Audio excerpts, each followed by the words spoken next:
सर्वमंगलमांगल्ये शिवे सर्वार्थसाधिके शरण्ये त्र्यंबके गौरी नारायणी नमोस्तुते। या देवी सर्वभूतेषु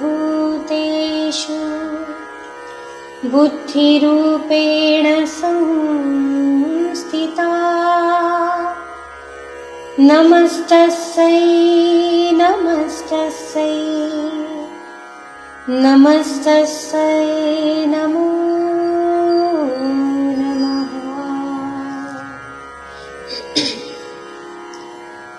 या देवी सर्वभूतेषु शक्तिरूपेण संस्थिता नमस्तस्यै नमस्तस्यै नमस्तस्यै नमो नमः।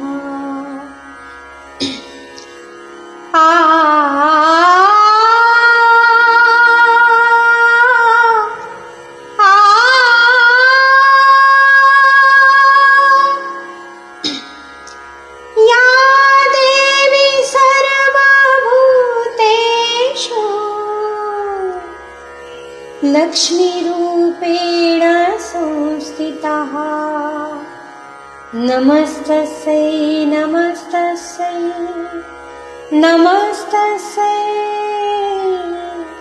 नमो नमः।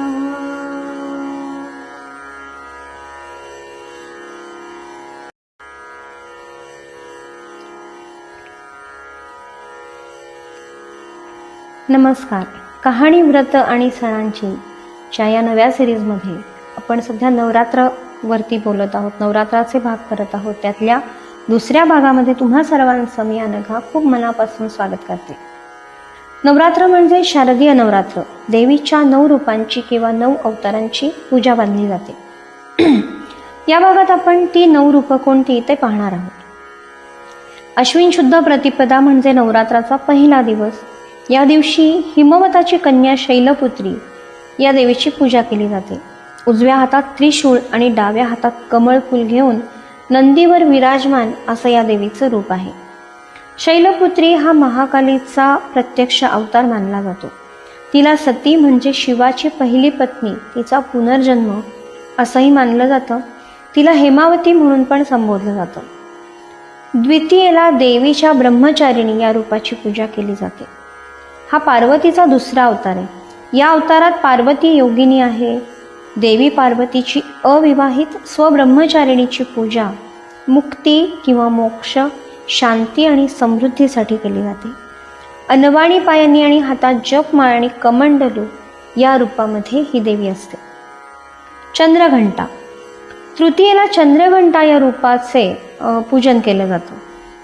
देवीचे हे रूप परम शांतीदायक आणि कल्याणकारी आहे. तिच्या मस्तकावर घंटेच्या आकाराचा अर्धचंद्र असल्यामुळे तिला चंद्रघंटा देवी असं म्हटलं जातं. त्याच्यानंतर चौथ्या दिवशी म्हणजे चतुर्थीला कुष्मांडा. गौरीच्या या चौथ्या रूपाचं नाव कुष्मांडा आहे. असं म्हणतात की आपल्या स्मित हास्यामुळे ब्रह्मांड उत्पन्न केल्यामुळे या देवीला कुष्मांडा असं म्हटलं जातं.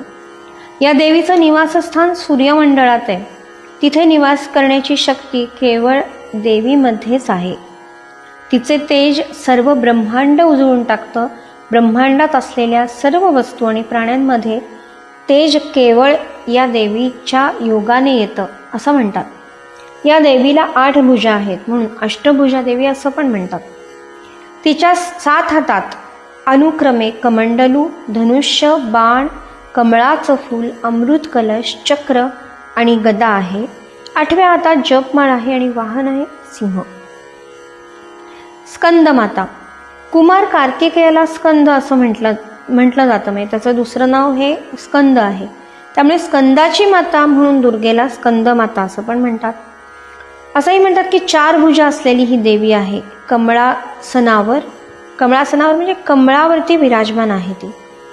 देवीचा वर्ण शुभ्र आहे. नवरात्राच्या 5व्या दिवशी या देवीचं पूजन केलं जातं. ही जी देवीची पूजा मानली जाते 9 दिवस, त्याच्यामध्ये देवीला रोज एका वेगळ्या आसनावर किंवा वाहनावर बसवलं जातं. त्याच्यावरती पूजा त्या देवीची मानली जाते.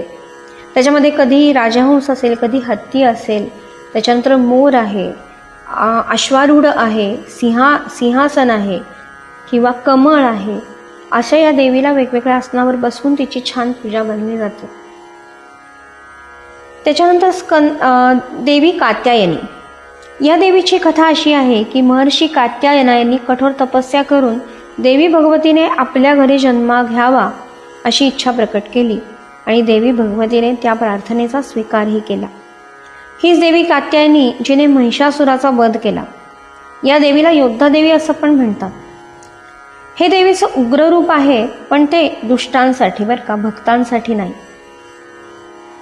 त्याच्यानंतर 7व्या दिवशी म्हणजे सप्तमीला कालरात्री दुर्गेचं सर्वात उग्र रूप मानलं जातं. ते कालरात्रीचं आहे. अश्विन शुद्ध सप्तमीला या देवीची पूजा करतात. असे मानले जाते की पार्वतीने शुंभ आणि निशुंभ या असुरांना मारण्यासाठी तिची फिकट त्वचा काढून टाकली होती आणि स्वतःचं एक काळं आणि उग्र रूप धारण केलं होतं. या देवीच्या श्वासात अग्नी असल्याचं म्हटलं जातं. चतुर्भुज असलेल्या देवीच्या एका हातात खड्ग तर दुसऱ्या हातात लोखंडी शस्त्र आहे. तिसरा हात अभयमुद्रा आणि चौथा हात वरमुद्रा आहे. देवीचे 8वे रूप म्हणजे महागौरी. या देवीचा रंग पूर्णतः गोरा आहे. या देवीचे वय 8 वर्षाचं असं मानलं जातं. अष्टवर्षाभदेव गौरी. तिचे वस्त्र आणि आभूषण सुद्धा पूर्ण श्वेतवर्णी आहेत. आपल्या पार्वती रूपात भगवान शंकरांना पती म्हणून प्राप्त करण्यासाठी देवीनं खूप कठोर तपस्या केली होती, ज्यामुळे तिची त्वचा पूर्ण काळी पडली.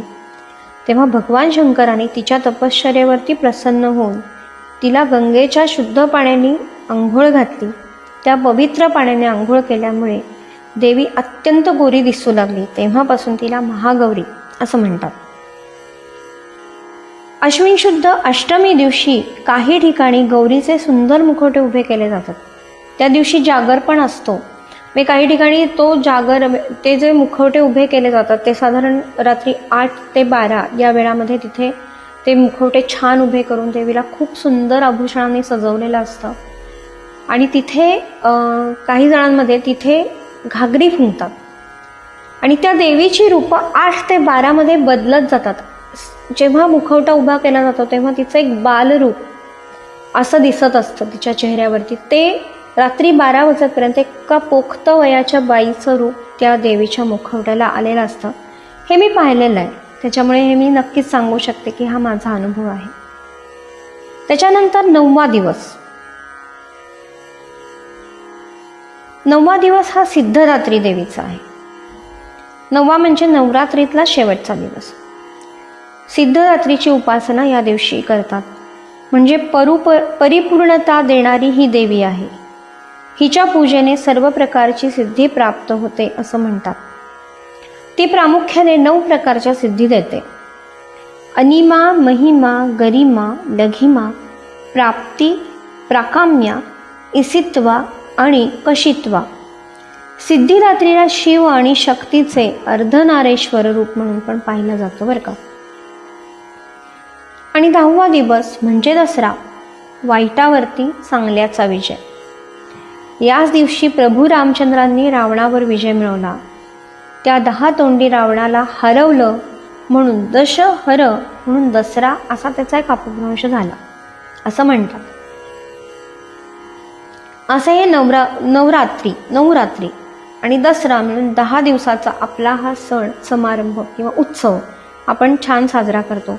देशाच्या प्रत्येक भागात तो वेगळ्या वेगळ्या प्रकारे साजरा केला जातो. पण याच्यामध्ये एक असं आहे की हे एक चैतन्यमय वातावरण तयार होतं. एक पॉझिटिव्ह एनर्जी सगळीकडे छान तयार होते. त्याच्यातून आपल्याला चांगली ऊर्जा मिळते. आज याच निमित्ताने मी सगळ्यांनाच आवाहन करते किंवा विनंती करते की आपली ही संस्कृती आहे, परंपरा आपली आहे, ही आपण जीवापाड जपली पाहिजे. त्याचा आदरही आपणच केला पाहिजे. आपल्या सणांमधून म्हणजे फक्त चांगलंच आहे ना तेच शिकायला पाहिजे. त्यात स्वतःचं काहीतरी घालून, चुकीचं घालून त्याचं रूप, त्याचं स्वरूप वाईट करू नका आणि आपला धर्म आणि संस्कृती बदनाम करू नका. याच्यामध्ये मी सगळ्यांना सांगू इच्छिते की आपल्या ह्या संस्कृतीने स्त्रीला बरोबरीचा मान आणि बरोबरीचं स्थान दिलेलं आहे. इथे पुरुषाला वेगळं स्थान आणि स्त्रीला वेगळं स्थान असं नाही आहे. जिथे विष्णू आहे तिथे लक्ष्मी आहे, जिथे शिव आहे तिथे पार्वती आहे, जिथे ब्रह्मदेव आहे तिथे माता सरस्वती आहे.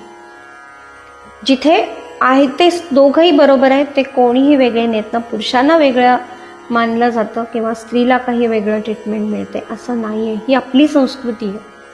तिचा मान खूप चांगल्या पद्धतीने राखला जातो, तो आत्ताही राखला गेला पाहिजे असं मला वाटतं. स्त्रीच्या सगळ्या रूपांचा मान राखा, त्याचा आदर करा. तसं स्त्रियांनीही केलं पाहिजे. आपण 9 दिवस शक्तीची आराधना करतो, तर त्यातून चांगली शक्ती घ्या, चांगली ऊर्जा घ्या. आपल्यातली ऊर्जा जी आहे तिला बाहेर काढा. आपल्यामध्ये जी शक्ती आहे ती शक्ती बाहेर काढा, ती दाखवा. आपण काय करू शकतो हे दाखवून द्या. एवढीच माझी तुम्हाला विनंती आहे. तुम्हाला माझा हा भाग कसा वाटला ते नक्की सांगा. तुमचे लाईक्स, कमेंट्स मला खूप गरजेच्या वाटतात. तुम्हाला अजून काही सुचवायचं असेल तर ते तुम्ही कमेंटमधून माझ्या या एपिसोडला सुचवू शकता. हे माझं यूट्यूब चॅनल आहे, ते शेअर करा आणि सबस्क्राईब पण करा आणि लाईक आणि कमेंट करा. हे पुन्हा एकदा सांगते. धन्यवाद आणि नमस्कार.